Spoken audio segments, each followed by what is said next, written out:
할렐루야. 잘 오셨습니다. 우리 옆 사람 축복하겠습니다. 당신 때문에 살맛이 납니다. 인사하겠습니다. 할렐루야.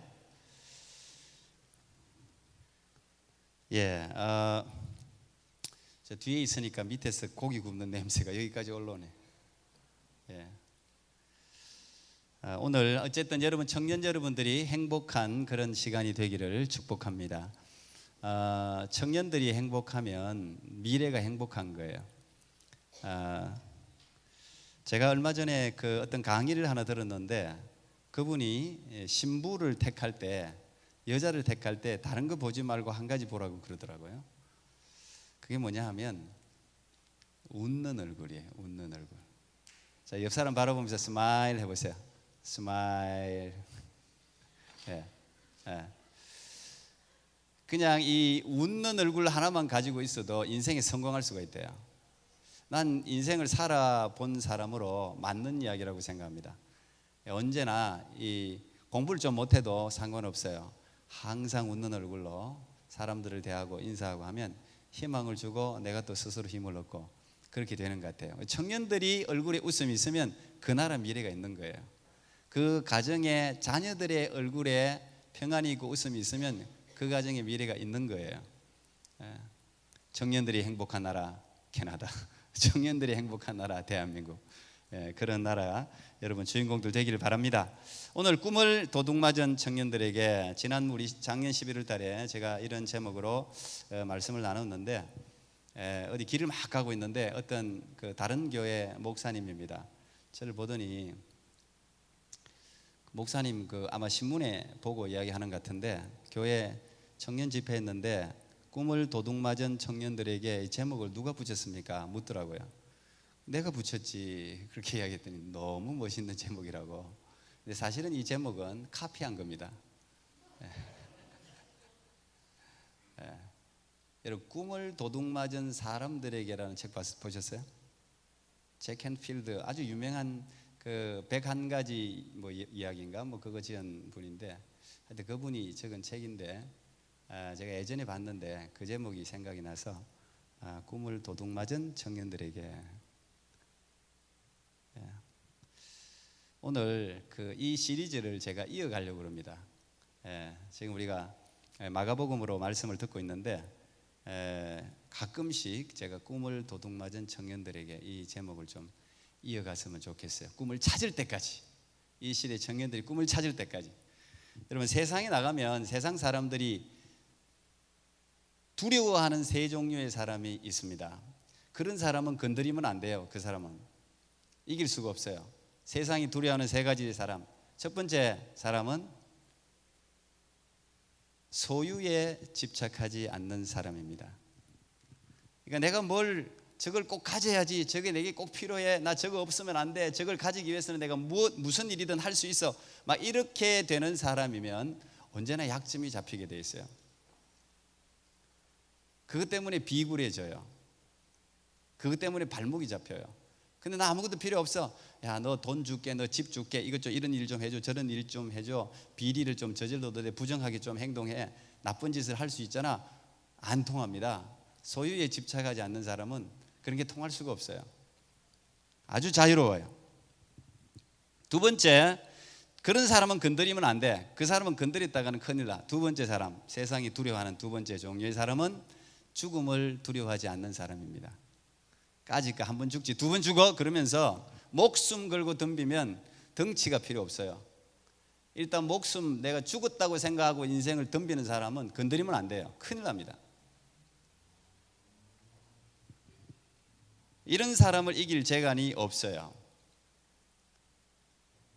그래서 자기의 생명을 던질 때와 던지지 않을 때를 잘 구별해야 돼요. 그래서 한번 언젠가 내 목숨 한번 걸만하다 그러면 목숨을 걸어야 돼요.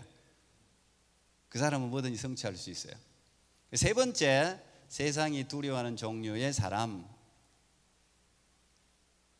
뭐겠어요? 오늘 제목을 생각해봐. 뭐겠어요? 따라하겠습니다. 꿈꾸는 사람. 드리머, 꿈꾸는 사람. 꿈이 있는 사람은 세상이 감당할 수 없습니다. 정확한 이 꿈이라는 것은 목표라고도 할 수 있고, 이 꿈이 있는 사람, 자기가 비전이 있는 사람, 자기가 어디로 가고 있는지 방향을 정확하게 알고 있는 사람, 그 사람은 앞에 아무리 힘든 일이 있고 장애물이 있어도 그 모든 걸 두려워하지 않고 걸어나가는 사람이에요. 그 비전 꿈이 클리어할수록 그래요. 분명할수록 나갈 수 있어요. 그 사람은 세상을 뛰어넘는 사람이에요. 자기 자신에게 어떤 문제가 닥치고 worst 상황, 가장 안 좋은 상황이 와도 꿈이 있는 사람은 그 worst를 best로 만들어내는 사람이에요. 참 놀라워요. 제가 오늘 그 중에 이 캐나다의 영웅 한 사람 누구겠습니까? 캐나다의 이 역사가 캐나다가 짧죠. 그 가운데 그래도 젊은이들에게 모델이 되고 표본이 되는 사람이 있다면 역시 테리 팍스입니다.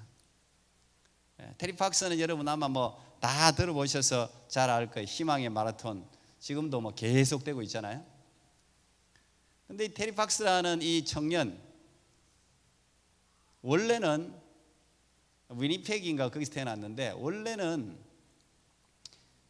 달리기 선수였어요. 농구 선수였습니다. 스포츠를 굉장히 좋아하는 청년이었어요. 그런데 18살에 무릎 쪽으로 암이 오죠. 캔서가 옵니다. 그래서 이게 계속해서 발전하기 때문에 이 다리를 잘라낼 수밖에 없었어요. 그래서 18살에 이 다리 수술을 합니다. 다리를 잘라냅니다. 자, 여러분, 원래 태어날 때부터 장애인들은 내가 건강할 때 모습을 모르기 때문에 그것도 힘든 일이지만 그래도 살아갈 수가 있는데, 이 건강하게 특히 스포츠 선수, 달리기 선수, 농구 선수를 하는 사람이 다리를 잘라내면 여기서 오는 이 절망감이, 내가 앞으로 인생을 어떻게 사나, 이게요 참 힘든 일이에요. 그 두려움이라는 거. 건강한 사람이 캔서가 찾아오면요, 두려움이 막 앞이 깜깜해집니다. 더구나 10대 티네이저잖아요. 이 테리 팍스에게 이 찾아온 이 암 때문에 테리 팍스가 얼마나 절망했겠습니까? 시간이 가면서 이 테리 팍스는 이런 생각을 합니다. 그래, 나같이 절망하는 친구들이 있을 거야. 나같이 힘들어하는 친구들이 있을 거야. 의술이 발달하지 못했으니까 내가 암센터를 세워가지고 나 같은 사람, 앞으로 나 같은 사람은 나같이 고생하지 않도록 치료할 수 있는 치료책을 마련해보자. 이게 꿈이 마음속에 내려앉았어요. 이 작은 꿈이, 근데 그 꿈이 너무 클리해지는 거죠. 계속해서 자기를, 이 꿈이라는 건 웃깁니다. 마음에 하나 탁 자리하면요, 이 꿈이 계속 안에 자리하면서 커져요. 그리고 그게 마치 현실처럼 자기를 막 끌어당겨요. 막 끌어당겨. 그리고 그걸 안 하면 미칠 것 같아. 그러니까 이 테리 팍스가 그때부터 다시 의족을 달고, 저기 여러분 사진 보는 것처럼 의족을 달고 걷고 뛰는 연습을 하기 시작합니다. 무엇을 위해서? 이 암센터를 만들게 짓겠다는 꿈을 위해서. 누가 여러분 시골에 있는 이 사람한테 주목하겠어요? 그런데 계획을 세웁니다. 이 꿈이라는 것은 항상 구체적이라 해야 돼요. 어떤 계획을 세웠느냐? 적어도 암센터를 세우려면 2,400만 달러가 필요하다. 그 당시 캐나다 인구가 2,400만이었습니다. 지금은 3,600만 가까이 되죠. 그 당시 2,400만. 그럼 2,400만이 1불 $1씩만 내면 할 수 있겠다. $1, 2,400만 원, 너무 구체적이잖아요. 이 꿈이 항상 비전이는 그리 성취되거든요. 그리고 캐나다가 얼마나 넓습니까? 한국 같으면 이 친구 이렇게 고생 안 해도 되는데, 한국 같으면 서울에서 부산까지 800km면 왔다 갔다 해요. 근데 이 테리 팍스가 뛴 거리가 5,400km 되거든요. 서울, 부산을 10번 왔다 갔다 했어요 벌써. 한국에서 뛰었으면 살았을 텐데. 근데 캐나다가 너무 넓어. 끝에서 끝까지, 이 온타리오 여기, 토론토 여기까지, 서부에서 동부까지 뛰려고 그러니까요, 제가 정확하게는 모르겠는데 8,000km가 넘습니다. 엄청 넓은 나라예요. 뛰기 시작했습니다. 며칠간 뛰었습니까? 143일을 뛰었습니다. 143일. 근데 계속해서 이 의족을 다른 이 장애인이죠. 장애인이 계속 뛰니까 어느 언론사에서 주목을 하기 시작해요. 언론이 그래서 중요해요. 이 카메라라는 것은 막 싸우는데 비추면 안 되고, 이런 희망의 자리에 카메라를 비춰주면, 혹시 기자할 사람이 있으면 굉장히 중요합니다. 이러면 카메라라는 게, 언론이라는 게 굉장히 중요해요. 어느 기자가 신문 기사를 했습니다. 테리 팍스에 대해서. 그러니까 많은 신문사, 언론사에서 취재를 하기 시작했어요. 캐나다 전역에 방송을 했습니다. 그러니까 뜬 거예요. 주목, 어텐션을 딱 받는 거예요. 많은 데서 와서 취재하면 사람들이 같이 뛰기도 하고 힘내라고 응원을 보내기 시작했습니다. 방송이 계속 매일 나가는 거예요. 그리고 요 위에 어디 썬더벨인가 거기서 멈췄죠. 거기서 쓰러졌죠. 쓰러져서 약 5,373km를 뛰고 쓰러져서 그 암이 폐까지 전이돼 가지고 죽습니다. 결국 그게 22살인가 죽죠. 23살에 죽었군요. 1958년에 태어나서 81년에 죽었으니까 23살에 죽습니다. 자기가 원하던 목표치 모금을 하지 못했어요. 그런데 죽고 그 다음 해 이 테리 팍스를 기념하는 날 어마어마한 돈이 들어왔어요. 그 이상 넘어갔습니다. 지금도 이 테리 팍스 희망의 마라톤 여러분 학교에서 돈 내죠? 지금도 이 암센터가 운영되면서 수많은 이 장애인을 가진 사람들을 치료하고 희망을 주는 그런 놀라운 일이 이 이름 없는 이 한 청년의 꿈에 의해서 시작되잖아요. 모든 사람이 다 이렇게 될 수는 없지만 이게 꿈의 파워예요. 이게 꿈이에요. 이게 꿈. 그래서 꿈꾸는 사람은, 드리머는, 꿈꾸는 사람은 어떤 장애물도 넘어가요. 죽음도 그를 막을 수가 없어요. 테리 팍스가 왜 자기 죽는 거 몰랐겠어요? 그러나 모든 사람이 다 꿈을 가졌다고 해서 이 테리 팍스처럼 일사천리로 모든 꿈이 이루어지는 건 아니죠. 좋은 꿈이 있다고 해서 여러분 하나님이 기뻐하는 꿈이 설령 있다고 해서 그 꿈이 다 성취됩니까? 아닙니다. 성취될 수도 있고 실패할 수도 있어요. 그런데 그 꿈을 이루는 이 프로세싱이 굉장히 중요해요. 이 꿈을 이루어 나갈 때는 반드시 평평한 도로만 만나는 게 아니라 산을 만나고 그 꿈을 비방하는 사람을 엄청나게 만납니다. 반대하는 사람, 어게인스트 하는 사람 엄청나게 많이 만납니다. 그걸 넘어가야 돼요. 그 꿈이 정확하다면 그 꿈을 넘어갈 수 있어요. 나를 조롱하고 나를 비난하고 나를 핍박하고 산이 있어도 내 꿈이 정확하니까 내가 2,400만 불을 모아서 정말 장애인들 돕겠다. 이게 너무 정확하니까 뚫고 나가는 거예요. 이 테리 팍스도 여러분 막 기분 좋게 2,400만 달러 카메라가 자기를 비추고 즐겁다 기쁘다 꿈 때문에 내가 기쁘다 이러고 뛰었겠습니까?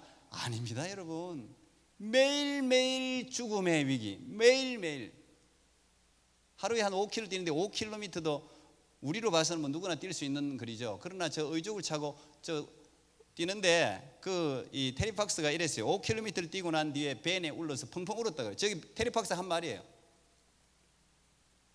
내가 5km를 뛰고 난 뒤에 자기 따라오는 벤에 기어서 올라갔다 그러잖아요.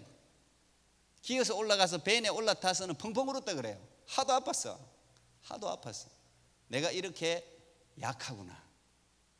우리는요 보면은 꿈을 가지고 막 꿈을 이룬 사람들은 엄청나게 강한 사람, 나하고는 다른 사람 이렇게 생각하죠. 천만의 말씀입니다.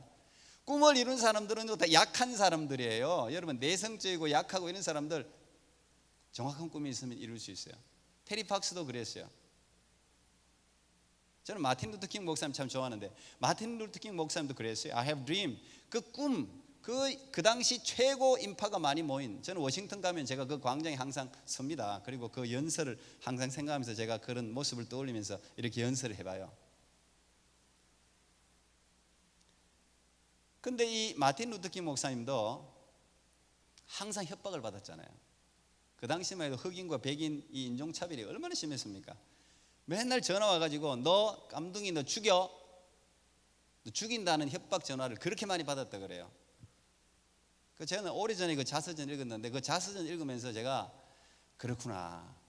마틴 루터 킹 목사님도 마찬가지고 마틴 루터도 마찬가지예요. 종교에 갈 때 다 약했어요. 밤에는요 벌벌 떨었다고. 우리는 그거 모르죠. 밖에 나가서 막 I have dream 그러고 막 이러니까 야 역시 달라 우리는 이렇게 보이잖아. 아니에요.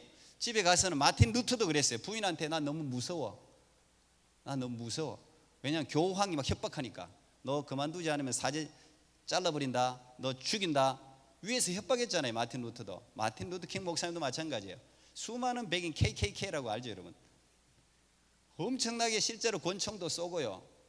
그러니까 밤마다 무서워가지고 나 포기하고 그만두고 싶고 그랬다 그래요. 그런데 이 꿈이, 위로부터 온 이 꿈이 자기를 끌고 나가는 거예요. 여러분도 마찬가지. 이 중에 아마 꿈을 가지고 있는 사람도 있고 아직 꿈꾸지 않는 사람도 있을 텐데, 꿈은 언제나 도전을 받게 돼 있다, 방해를 받게 돼 있다. 이걸 꼭 기억해야 돼요. 무조건 저절로 이루어지는 거 하나도 없어요. 인생에 여러분 고난과 고통을 겪지 않고 이루어지는 것은 하나도 없어요. 하나도 없어요.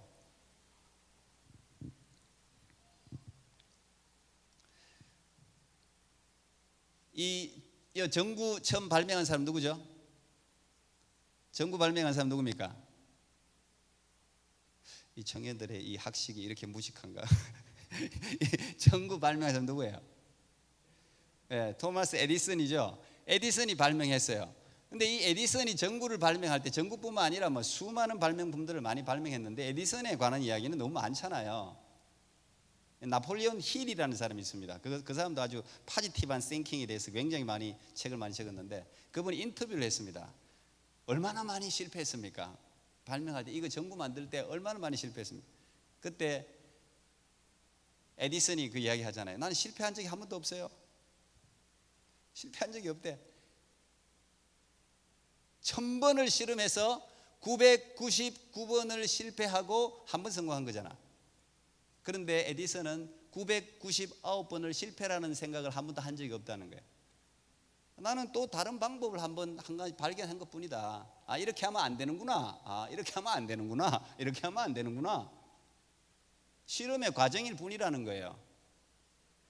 근데 에디슨이 전구를 우리가 발명했다고 기억을 하지, 전구를 발명하는데 999번을 실패했다고 여러분 기억하는 사람이 있어요? 없습니다. 1000번을 실패하든 10,000번을 실패하든 한 번 성공하면 모든 실패는 다 기억에서 사라지는 법이에요. 그러나 그 이전에 실패가 있었다는 사실을 기억하세요. 에디슨 같은 천재도 수없이 실패했습니다.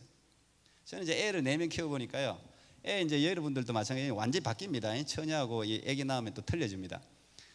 애들이 엄마가요, 애가 여기 이렇게 기어다니다가 일어서면 난립니다. 모든 엄마가 우리 아이는 천재구나, 얘는 운동신경이 뛰어나구나. 그리고 뭐 누워있다가 한번 구르면은 난립니다. 일기장에 기록해 놓습니다. 몇 월 며칠 우리 아이가 굴렀다. 못 구르는 사람이 있어요? 다 구르잖아. 근데요, 엄마들이 왜 그렇게 신기한지 아세요? 아이가 한번 구르고 일어서기 위해서 바로 일어선 아이들은 하나도 없어요. 이렇게 해서 일어서다가 넘어지고 뭘 하나 기대고 있다가 이거 손을 낳고 떼고 이 걷는 게요, 이게 보통이 아니거든. 그 실패를 엄마는 수없이 봤거든. 애가 막 돌라고 하는데 못 돌다가 어느 순간 휙 뒤집어져서 박수를 치는 거예요. 근데 그 아이 보고 어릴 때 베이비가 말이죠, 이래 무릎 꿇고 있다 일어서다가 넘어진 걸 실패해서, 저 아이 실패해서라고 말하는 사람이 있어요? 없습니다. 그건 과정이에요. 과정. 여러분들 다 마찬가지. 지금 그 과정 가운데 있는 청년들이 있어요.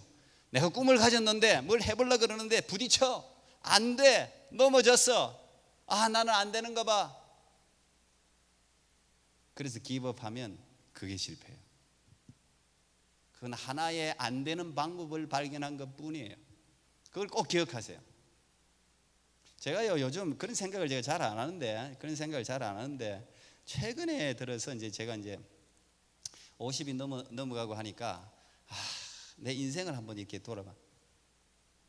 저는 30대 제일 열심히 산 것 같은데, 언제 한 20대, 10대, 20대 여러분 나이, 여러분들은 막 할아버지 할머니 같이 구는 청년들이 많아요. 요즘 인생 다 산 것처럼, 뭐 인생을 터득한 것처럼 생각하는 청년들이 많아. 내가 정말 기가 막히죠, 보면. 근데 여러분의 지금 나이에 따블을 먹어봐요. 저보다 이제 따블로 적은 사람도 있을 거야. 그때 생각해봐요. 지금 뭐든지 할 수 있어요, 여러분. 무엇이든지 할 수 있어요. 지금 시작하면 하나도 넣는 게 없어요. 다 할 수 있어요. 나이 60, 70에 대학 들어가는 할머니, 할아버지도 있어요. 그거 생각하면 여러분들이 얼마나 좋은 나이에요. 나는 인생을 나는 온갖 것 다 해봐서 나는 실패해서 나는 안 돼. 왜 안 됩니까? 안 된다는 생각이 안 되는 거지 왜 안 되냐고. 그레이드 1부터 공부해도 지금 안 늦어요 여러분들. 아무리 멍청이라도 그레이드 1 이상은 되잖아. 그러면 돼. 글자 읽을 줄 알잖아요. 그러면 돼. 다 된단 말이에요. 모든 것에 뭐든지 다 할 수 있다고 여러분. 너는 뭐든지 할 수 있단다. 인사하겠습니다. You can do it everything. 인사해 빨리. 별로 무시하네. 옆 사람들을 상당히 무시하네. 다 할 수 있어 진짜. 왜냐하면 꿈꾸는 것 자체, 꿈에 도전하는 것 자체가 아름다운 일이에요. 정말 놀라운 일이에요 그게. 여러분 꿈 뭐예요? 여러분의 꿈 뭡니까? 한번 생각해 봐요. 자, 옆 사람은 너의 꿈이 무엇이니? 대답해 줘봐요. 물어봐요. 물어봐. What is your dream? 물어봐요. What is your purpose? 물어봐요. 자, 대답하는 사람도 있고 못하는 사람도 있을 수도 있어요. 2019년 그냥 올해 이제 딱 6개월 6months밖에 안 남았어. 2019년 여러분의 목표는 뭐예요? 2019년 목표가 없으면 여러분 인생 평생 목표가 없을 가능성이 많은 사람이에요. 보통은 정확한 인생의 목표가 정확한 사람은 yearly 목표가 있기 마련이에요. 그리고 한 해 목표가 있는 사람은 monthly 목표가 있기 마련이에요. 반드시 그렇게 돼 있어요. 정확한 사람은. 그런 사람은 거의 성공의 반은 했다 이렇게 볼 수 있어요 사실. 꿈과 목표를 구체적으로 종이에 기록할 수 있다면 그 사람은 정말 목표가 있는 사람이에요. 내 목표는 내 꿈은 뭐다.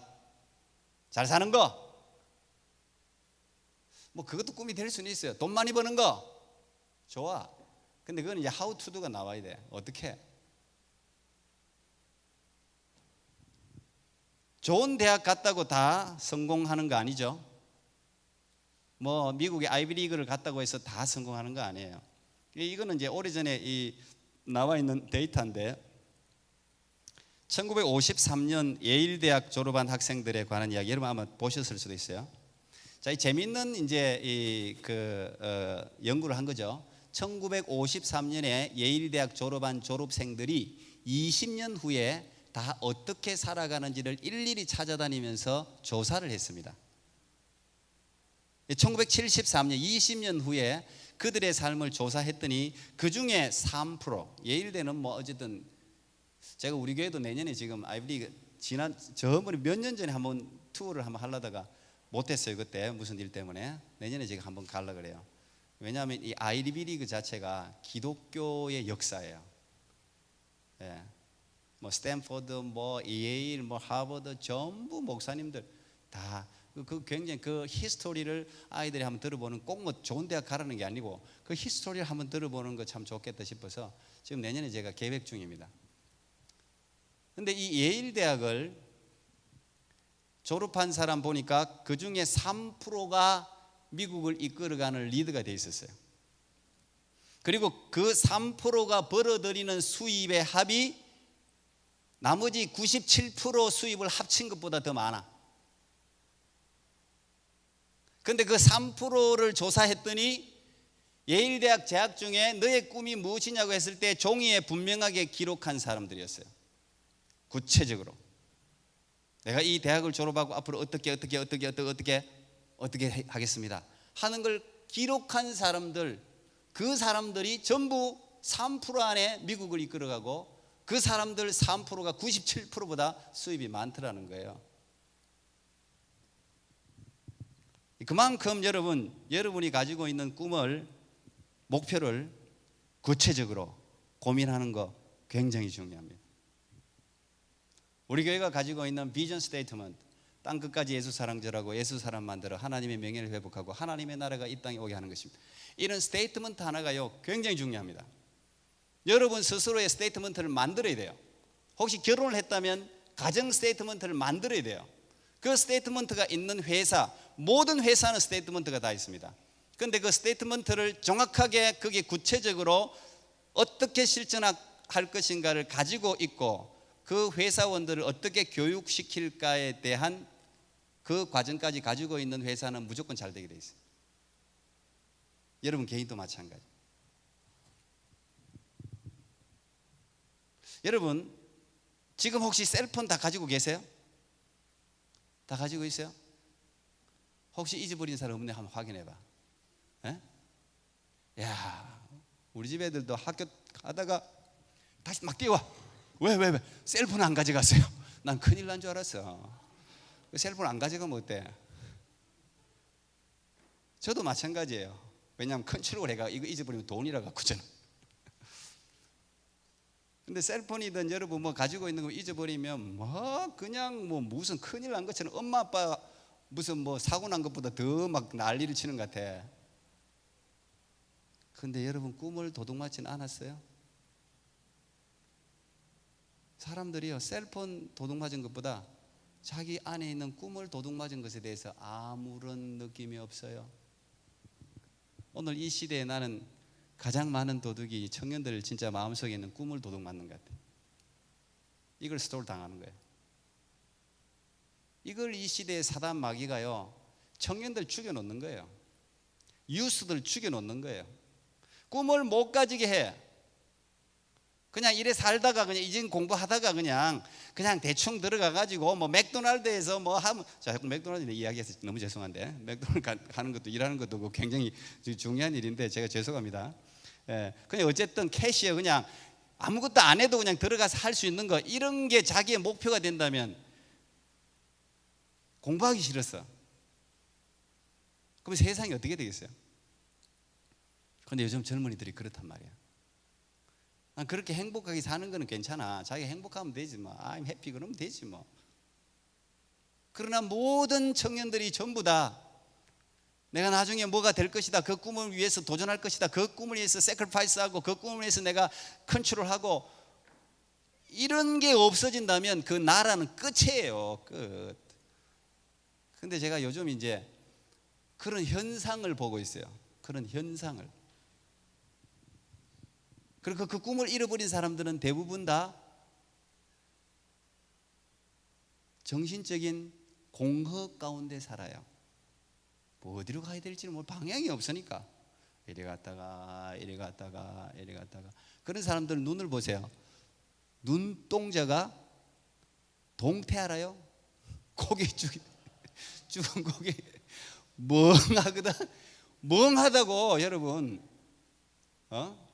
그래서 여러분 아까 웃는 여자를 택하라 그랬는데 남자를 택할 때는 눈동자가 반짝반짝한 남자를 택해야 돼. 동태 눈 가진 남자들은 결혼하면 안 돼. 큰일 나. 제 아내가 저의 반짝반짝한 눈에 반해서 결혼했다잖아요. 죄송합니다. 결혼했다잖아. 제가 그래도 여러분 청년 때는요 반짝반짝했어요. 진짜 눈이. 왜? 그럴 수밖에 없어요. 목표가 있었기 때문에. 목표가 있는 사람은요 눈동자에서 느껴집니다. 정말. 여러분 어디에서 충격을 받다가 사람이 풀리면 눈을 열어보면 어디? 눈부터 보죠. 의사들이 눈을 열어보잖아. 눈동자가 풀렸으면 기절한 거나 정신을 잃어버린 거예요. 굉장히 중요합니다. 눈이. 남자 한번 쳐다봐. 남자도 한번 쳐다봐봐. 지영이 눈 풀려있는 거 한번 봐봐. 이거죠. 봐봐. 눈 살아있는 눈을 찾으세요. 그 눈을 찾으면 돼. 그러면 그 남자는 목에 살려. 걱정이 없어요. 여자는 웃는 여자. 스마일. 아주 중요합니다. 알았지? 알았어? 여반이 여자친구 있어? 이제부터 찾으면 돼. 웃는 여자를 찾으세요. 찾으면 돼. 이게 굉장히 중요합니다. 헬렌 켈러가 이런 말을 했습니다. 세상에서 최고 불행한 사람은 앞을 못 보는 사람이 아니라 꿈이 없는 사람이다 그랬어요. 헬렌 켈러 아십니까? 근데 이 헬렌 켈러가 누구냐? 앞을 못 보는 사람이에요.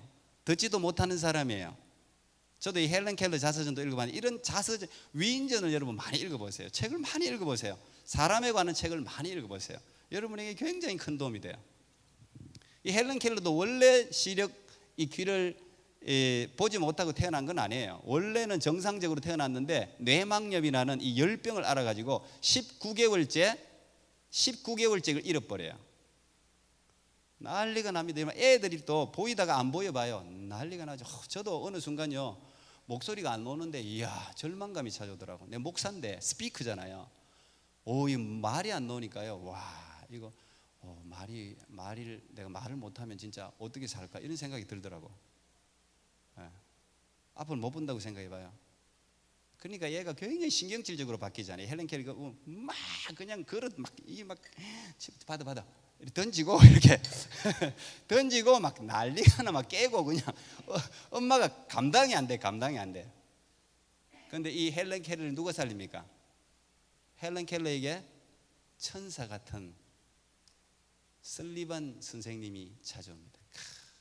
그 설리반 선생님 이 미러클 워크인가 영화도 이 헬런 켈러 영화가 많이 나왔습니다. 그 설리반 선생이요 죽을 때까지 친구가 됩니다. 헬런 켈러. 그래가지고 헬런 켈러에게 제일 먼저 인형이라는 영어 스펠링을 손에 적어주면서 이제 가르치기 시작하는 거예요. 물을 손에 부어주면서 물이라고 워러라고 가르치면서 인내하면서 그래서 결국은 헬런 켈러가 점자로 공부하고 해서 교육학자가 되고 사회 운동가가 되고 스피커가 되고 그러잖아요. 헬런 켈러가. 그 헬런 켈러 앞을 못 보는 헬런 켈러가 세상에서 가장 불행한 사람은 앞을 못 보는 사람이 아니라는 거예요. 세상에서 제일 불행한 사람은 비전이 없는 사람이라는 거예요. 꿈이 없는 사람. 앞을 보면 뭐하냐고. 꿈이 없으면 이 비전 영적인 눈 사람은요 눈이 이 육신의 눈만 있는 게 아니에요. 눈이 여러 종류가 있다고. 그냥 뭐 여러분 지금 보는 이 눈이 있고 마음의 눈이 있어요. 이 마음의 눈이 열려야 사람을 제대로 보잖아요. 그 다음에 영안이 있어요. 영적인 스피리추얼 아이가 있다고. 영안이 있다고. 영적인 눈이 있다고. 세상은요 이 눈이 다 열려야 돼요. 난 여러분들이 이런 비전의 눈이 열리길 축복합니다. 이게 열려야 돼. 청년들 아이들이 사는 게 너무 힘들면 꿈을 포기해버려. 내 꿈꾸면 뭐야 이 세상에서. 지금 한국이 지금 청년들이 난리 났잖아. 막 한국이 지금 너무 어려워갖고 직장 취업도 안 되고 그냥 자기가 자라봤자 자기가 돈을 실컷 벌어봤자 나라 빚 갚는 데 다 사용하고 노인들 봉양하는 데 다 사용해. 앞으로 노인들 청년 몇 명이 뭐 노인들을 몇 명씩 섬겨야 돼. 이제 오래 사니까 나라는 점점 가난해지고 청년들이 그냥 살기 싫어 그렇게 생각하거든. 그거 큰일이죠. 국가 그렇게 만들면 안 되지. 여러분 여기 있는 여러분들이 얼마나 소중한 사람인데 여러분 한 사람이요 진짜 꿈을 꾸기 시작하면 놀라운 일이 일어나요. 한 명이 대단한 거예요. 어쨌든 간에 빌 게이츠 한 사람이 지금 먹여 살리는 사람이 얼마나 많습니까? 예? 뭐 구글이니 여러분 들어가고 싶어하는 회사잖아요. 어쨌든 그 한 사람이 수많은 사람을 먹여 살리잖아. 꿈꾸는 사람, 상상력을 가진 사람, 상상력을 위해서 도전하는 사람, 그 일을 위해서 자기를 희생하는 사람, 그 사람이 먹여 살릴 수 있다고. 근데 여러분들은 귀신, 사단, 뭐 악마 이런 걸 믿을지 안 믿을지 모르겠지만 이게 처음 교회 온 사람이라면 실제로 영적인 세계가 있어요. 이건 지금 여러분들이 눈으로 보는 것보다 더 분명한 사실이에요. 예. 여러분 눈으로 보는 거 이게 얼마나 가짜가 많은지 몰라요. 진짜 가짜가 많아요. 착각을 얼마나 많이 하는지 몰라. 근데 실제로 보이지 않는 invisible world가 있어요. 안 보이는 세계가 있어요. 그 세계가 더 중요해요. 사실은 굉장히 중요해요. 근데 이 안 보이는 세계 안에서 치열한 spiritual war, 영적인 전쟁이 지금 벌어지고 있어요. 근데 그 중에 왕이 우리가 사탄이라 그래요. 요즘 막 영화도 사탄 많이 나오대. 근데 그 사탄이 하는 일은 요한복음 10장 10절에 나와요. 사탄은 이 세상에서 어떤 일을 하느냐? 여러분 같은 청년 인간들을 죽이고 멸망시키고 꿈을 뺏어가는 일을 해요. 왜? 이 꿈이라는 것은 하늘로부터 오거든. 꿈은요 이 현실에서 오는 게 아니에요. 이 현실은 우리를 항상 슬프게 만들어. 현실은 너무 우리를 낙심시켜. 내가 뭘 할 수 있을까? 여러분 가정 형편 뭐 여러분의 뭐 모든 걸 생각하면 너무 절망이 돼. 현실에서 꿈은 오지 않아요. 현실은 언제나 보이지 않는 곳에서 내려와요. 꿈은. 그래서 하나님은 우리에게 꿈을 주세요. 그래서 사단은 우리를 죽이고 멸망시키고 꿈을 못 꾸게 해. 근데 하나님은 꿈을 줘. 그러니까 사단이 빨리 여러분을 꺾어버리는, 꿈을 못 꾸게. 왜? 이 하늘로부터 오는 꿈을 받은 사람은 너무 싫어. 사단이 너무 싫어. 그 꿈을 받은 사람은 막 아무리 그냥 고난을 가하고 환난을 당하고 그 뭐 뭘 막 빼앗아가도 그래도 막 나가. 테리팍스처럼 꿈 있는 사람은 막 무슨 일을 만나도 그냥 그 꿈 때문에 계속 전진 열고 제끼고 치고 막 그냥 전진하는 거야. 그러니까 그 꿈을 아예 싹을 꺾어버린단 말이에요. 근데 오늘 이 시대 많은 청년들이 그 싹이 꺾였다고 지금 꿈을 아예 안 꾼단 말이야. 여러분들의 그 가능성, 여러분들이 얼마나 엄청난 가능성을 가진 존재인가를 망각을 한다고요. 내가 뭘 할 수 있겠어? 나 같은 게 뭘 할 수 있겠어? 그런 생각을 하는 게 난 참 답답해요. 우리 애들도 그래. 내가 그리 미치겠어. 엄마 왜 그러냐? 너 할 수 있어. 아빠 나는 왜 이렇게 생겼어? 왜 이렇게 키가 작은 거야? 왜 이렇게 못생겼어? 왜 이렇게 몸집?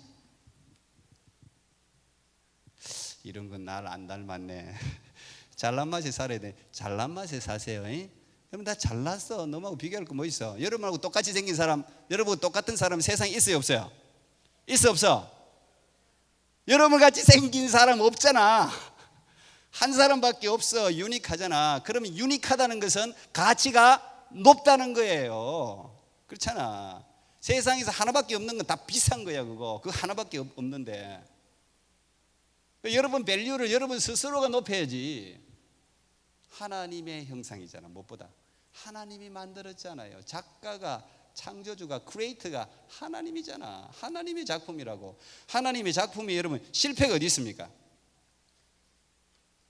청년이고 노인이고 상관없어요. 성경은요 전부 꿈의 이야기예요. 성경에는요 이 바이블이라는 게 다 꿈의 이야기라고. 여러분 보면 내가 오늘 뭐 다 이거 이야기할 수 없으니까 자주 들려주세요. 자주 와요. 내가 꿈 이야기. 성경은 전부 꿈의 이야기야. 근데요 이 꿈을 이루는 사람이 10대 됐어요. 가령 다윗 같은 사람 10대야. 근데 하나님과 교제하고 하나님으로부터 꿈이 오니까 뭐 골리앗이고 뭐고 그냥 전쟁에서 영웅으로 히어로가 되잖아요. 자기를 능가하는 힘을 발휘하잖아. 하나님이 도와가지고 넘어뜨리 버리죠. 10대야. 티네이저예요.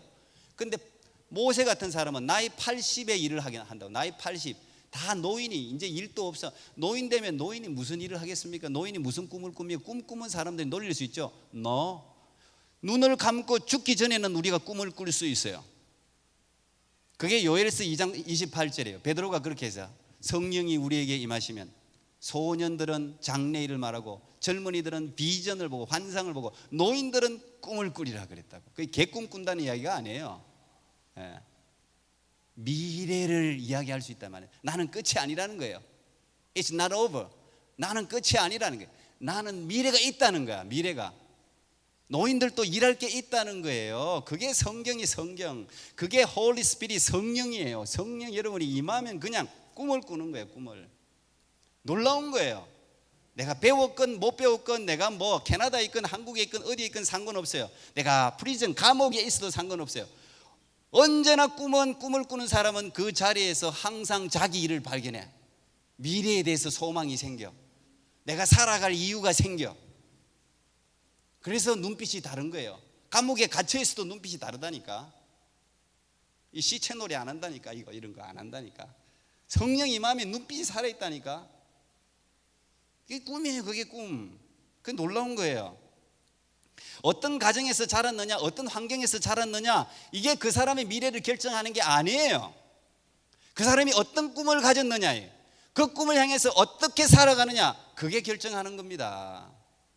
처음부터 부자가 있습니까? 처음부터 권력자가 있습니까? 에?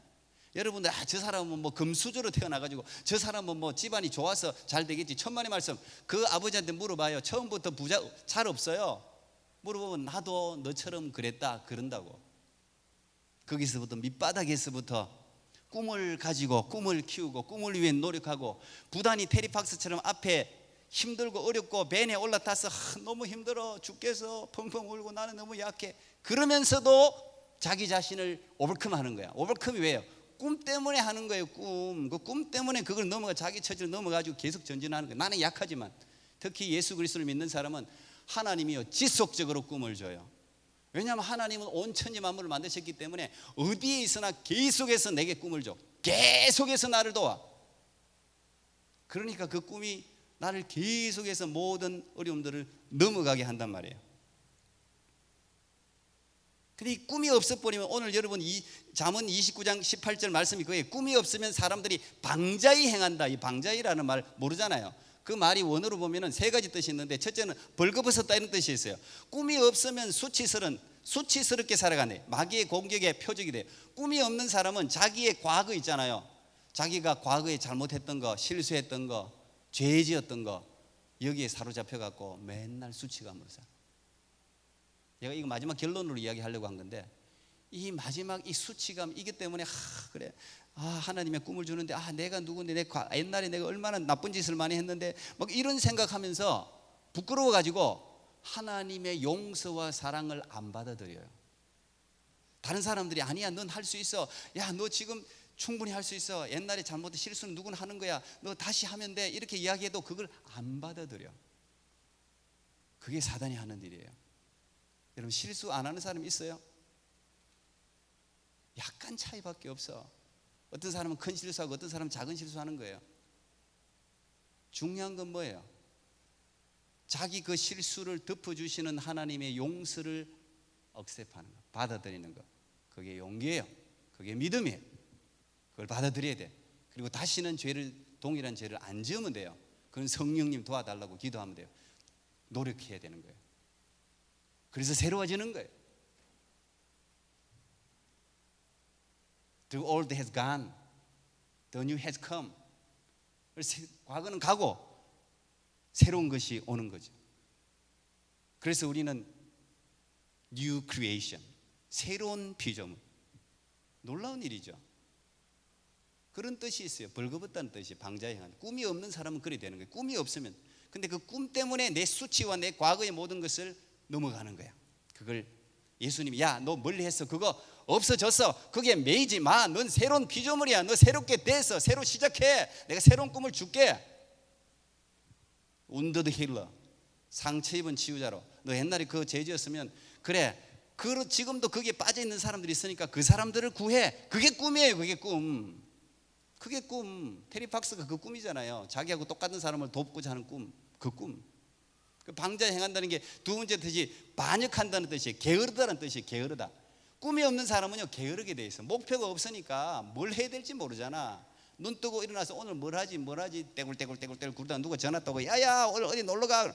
그래, 그래. 야 공짜표 생겼어, 빨리 가. 맨날 따라다니다가, 그거라도 따라다니면 괜찮지. 게을러지는 거야, 꿈이 없으면. 세 번째 뜻이 목자 없는 양처럼 흩어진다는 뜻이 있어요. 꿈이 없으면요, 공동체가 다 흩어져 버려요. 공동체의 지도자의 가장 중요한 한 가지를 든다면 비전 제시입니다. 비전 캐스팅입니다. 이 공동체가 어디로 가야 되느냐. 그래서 정책을 본다는 게 대통령이든 총리든 국회의원이든 다 마찬가지예요. 이 공동체를 어디로 끌고 갈 것인가요. 이 분명한 비전을 제시하는 사람, 분명한 픽처를 제시하는 사람, 그 사람이 지도자가 될 수 있고, 그리고 픽처가 분명하면 거기에 자기를 희생해야 돼. 지도자가 느헤미야 같은 사람, 제가 느헤미야 엄청 좋아해요. 느헤미야는 자기가 헌신하고 월급도 안 받고 그냥 그 꿈을 위해서 자기를 희생하잖아요. 그리고 결국은 공동체를, 그 완전히 약한 사람들을 다 끌어내가지고 성벽을 재건하고 놀라운 일을 하잖아요. 아버지도 마찬가지, 엄마도 마찬가지, 리더예요. 가정에서 자녀들을 위해서 분명한 가정의 비전, 이걸 제시하고 그 비전으로 아이들을 끌고 나가는 거예요. 같이 아이들이 약해도, 야 형편이 우리가 어렵지만 하나님이 도와, 우리 할 수 있어, 같이 가자, 기도하면서 가자, 끌고 나가는 거예요. 돼요. 왜 안 되겠어요? 하나님이 도우시는데 왜 안 되겠습니까? 세상에 여러분, 문제 없는 것은 하나도 없습니다. 여러분, 오늘 꿈을 도둑맞은 청년들에게 제가 두 번째 메시지 여러분에게 오늘 나눴는데, 여러분 자신을, 모든 꿈의 출발은 분명한 자기 인식에서 시작됩니다. Who am I? 내가 누군가? 이거 굉장히 중요해요. 언제나 여러분이 물어야 될 질문이에요. 내가 누구인가? 그래서 과거에, 보통 사람들이 전부 과거에 패스트는 진짜 패스트잖아. 지나갔는데 여기에 무슨 여러 가지 일에 다 매여 있어요. 청년들도 다 매여 있어요. 그게 내가 아니에요. 그거는 과정이에요. 그렇게 하면 안 되는구나, 그걸 겪었다 생각하면 돼요. 완전히 망치는 건 없어요. 내가 어른들한테도 자주 이야기하는데, 나는 이제 끝나서 더 이상 잃을 게 없어, 이런 말하는 사람 보고 나는 하나님 용서해 주시옵소서 그럽니다. 잃을 게 왜 없어? 잃을 게 너무 많아요. 다 끝난 것 같죠? 천만에. 하나님이 하나씩 가져가기 시작하면요, 다 가져갑니다. 그럴 때는 내가 정말 많은 걸 가졌구나 생각이 든다고. 막 집안이 다 망해서, 사업이 실패해서, 막 돈이 다 없어져서, 그냥 높은 집도 다 팔고 다 없어지고, 난 다 망해, 더 이상 잃을 게 없어, 뭐라고 막 컴플레인하고 막 불평합니다. 아닌데, 저거 다 이런 거 아닌데, 제가 속으로. 그러니까 하나님 원망하고 하는 사람 보고 제가 주여 저 입을 용서해 주시옵소서 합니다. 왜? 진짜 하나님 갖고 가기 시작하잖아요. 자식 가져갑니다. 손가락 가져갑니다. 눈 가져갑니다. 귀도 가져갑니다. 손 가져갑니다. 발 가져갑니다. 다 가져가 봐요. 여러분 가족이 얼마나 많은 줄 알아? 잃을 게 무섭습니다. 그래서 다 잃는 건 없어. 언제든지 새로 시작할 수 있어. 여러분 문제 없는 건 없고 어려움 없는 거 없어요. 청년들 지금부터 살아가면 여러 가지 어려움이 있지만 문제 없어요. 얼마든지 괜찮아요. 얼마든지 새로 출발하면 돼요. 특별히 그리스도 안에 있으면 새로운 피조물이 돼요. 그리스도 안에 있으면 새롭게 시작할 수 있어요. 하나님은 바로 그 역할을 하시는 거예요. 성경은 바로 그 이야기를 우리에게 하는 거예요. 나는 여러분들이 마음속에 하나님으로부터 꿈을 받았어. 다른 사람들이 하는 이야기 듣지 말고 하나님 말씀을 듣고 안 된다는 생각을 버리세요. 안 된다고 하면 안 되는 거예요. 하나님이 된다 그러면 되는 거야. 내 자신을 바라보면 안 돼. 하나님 안에 있는 나를 바라봐야 돼. 하나님이 나를 어떻게 바라보시는가를 기억해야 돼요.